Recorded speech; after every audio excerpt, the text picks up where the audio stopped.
In this video, I'm going to show you how to replace the parking brake release handle on this Lincoln Navigator. Let's get into it.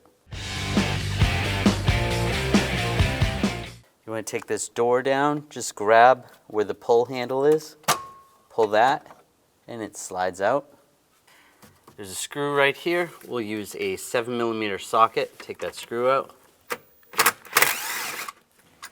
Lift the lever underneath. There's another screw. You want to get that out. Same 7mm socket.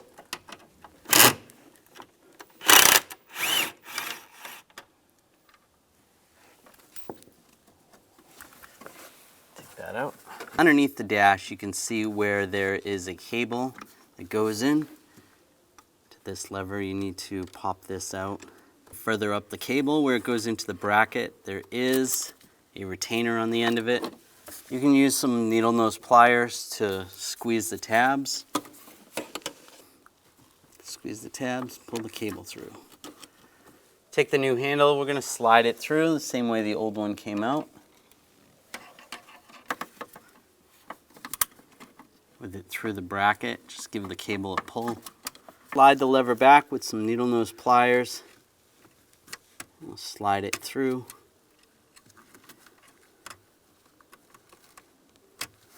Just like that, so the cable goes through. Slide the bracket in place, take the screw, get the top screw started, and take the bottom screw, raise the handle, and screw that in. Take this cover, line it up underneath, lock it in place. When only the best will do, demand TRQ. The only company that lets you view before you do. TRQ is committed to offering the highest quality aftermarket auto parts that are engineered for peace of mind. Thanks for using and viewing with TRQ.